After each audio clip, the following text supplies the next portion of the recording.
안녕하십니까. 박병욱입니다. 아, 우리 박근혜 전 대통령께서 이제 국정 교과서 그때 참 한번 제대로 한번 잡아보시려고 했는데 그때도 참 문제가 많았었죠. 그러니까 뭐 저처럼 아주 전문가는 아닙니다만은 그러니까 글을 쓸 때 그 교과서를 작성을 할 때 사실 그대로 한다면은 이건 누구도 어떤 사람도 지적해서는 안 되겠죠. 사실 그대로 쓴다고 그러면은. 그런데 그게 너무 왜곡되고 너무 한쪽 방향으로 치우치니까 그걸 갖다가 제대로 잡아보고자 했었는데 너무나 많은 저항에 밀려가지고 뭐 그거 플러스 갖고 여러 가지. 그러니까 박근혜 대통령께서 그때 하려고 했던 게 전부 아주 깊숙이 박혀있는 그 병폐를 갖다가 한번 제대로 잡아보려고 했는데 이런 참 어리석고 그 되지 못한 그 여러 사람들이 탄핵을 시켜가지고 좋은 기회를 갖다가 놓쳤지 않는가 하는 생각을 합니다. 그런데 이번에 또 국정교과서 또 문제가 있었죠. 일단은 한번 읽어보겠습니다. 얼마나 큰 문제였는지. 생지역 천리마 운동에서 장점만 발굴해낸 한국사 교과서. 내년부터 교구에서 새로 쓰일 한국사 교과서 9개 중 해냄 에듀 교과서가 좌편향이라는 지적이 나오고 있다. 지난 8월 검정심사를 통과한 한국사 교과서 9종 중 이 교과서만 유일하게 1956년 북한이 시작한 천리마 운동 장점만 쓰고 한계점을 서술하지 않는 등 문제가 많다는 얘기다. 그러니까 이걸 검정심사를 통과한 이유는 뭘까요? 이 교과서는 천리마 운동에 대해 천리마를 탄 것처럼 빠른 속도로 전후 복구와 경제 성장을 이루가자는 운동이었다. 하지만 생산뿐만 아니라 문화, 사상, 도덕 등 모든 생활 영역에서 확대했다고 썼다.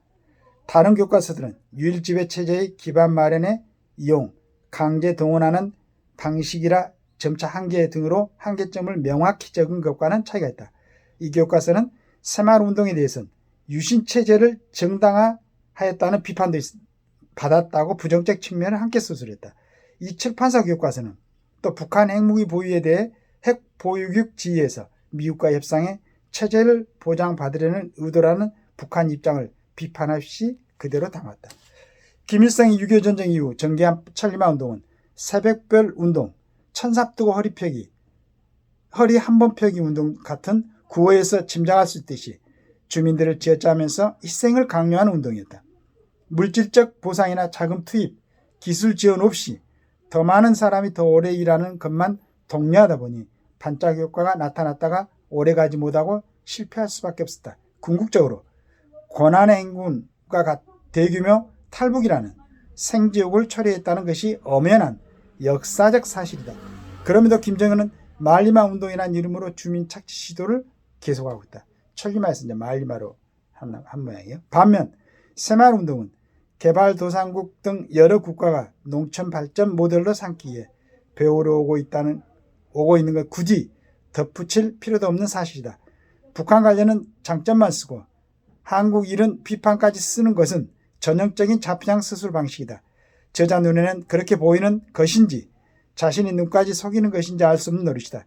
끊임없이 청소년들에게 엉터리 역사를 주입하려는 의도가 무엇인지 정말 궁금하다. 궁금할 게 아니고 이건 조선일보에서 이거 뭐 고발을 하든지 해야 되는 거 아니에요? 이런 부분은. 그 다음에 더 재밌는 것은 이게 지난 8월 검정심사를 통과한, 이거 어떻게 검정심사가 통과할 수 있어요? 이런 부분이 쓰여 있는데.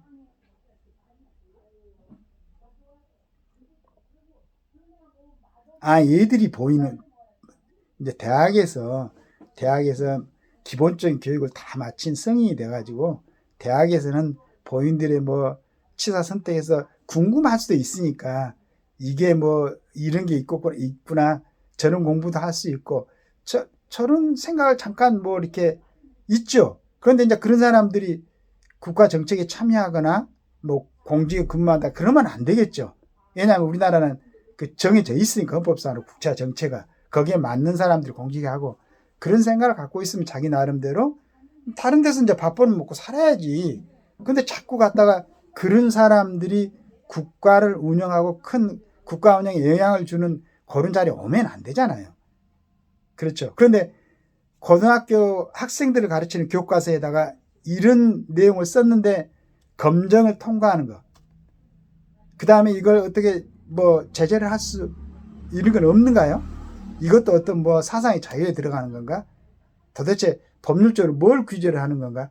보통 사람들한테 요즘 얘기하는 무슨 민주화 운동에 대해서는 언급도 못하게 하고 뭐 이런 얘기가 있다면서 지금 근데 그런 건 규제를 하는데 어떻게 어린애들한테 지금 정신 사유세계가 제대로 정립이 안 된 고등학생들한테 가르치는 국사 교과서에서 이런 자편 양식으로 서술이 됐는데 어떻게 검증을 통과하냐 이거지.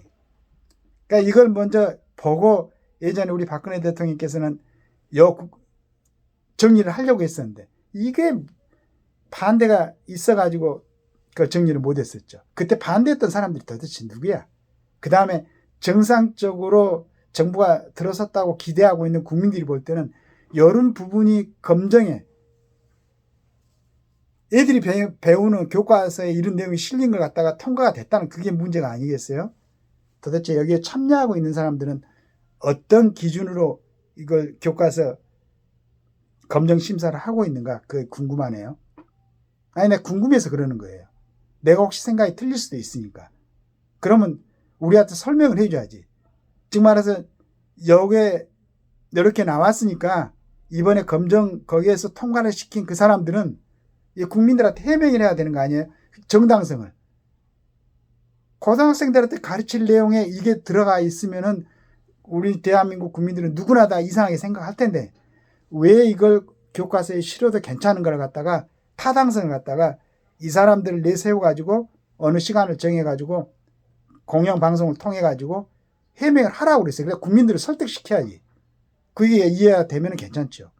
그렇지 않고 지금 생각이 제대로 정립이 되지 않는 대한민국에서 살 우리 학생들에게 그리고 이 학생들이 커서 대학 공부를 하고 사회에 진출하고 여러 가지 영역에서 국가를 짊어질 향후에 이 젊은이들이 이 어린 학생들이 배운 내용에 이런 내용이 들어있으면은 우리 같은 이제 일반 사람들은 안 된다고 생각하는데 이거를 교과서에 실을 수 있는 그러한 타당성이 뭔가 정당한 이유가 뭔가를 반드시 국민들한테 설명하고 만약에 아니면은 그 교과서는 제외시켜야지. 그렇지 않겠습니까? 이 아주 기본적인 단계부터 정리를 해야 된다. 그래야만이 향후 국가가 이렇게 국정을 갖다가 국민들 세금 받았고 정치하고 고위공직자에 있는 사람들이 오히려 국민들을 갖다 혼란스럽게 만드는 일이 없죠. 그렇게 생각하고 있습니다.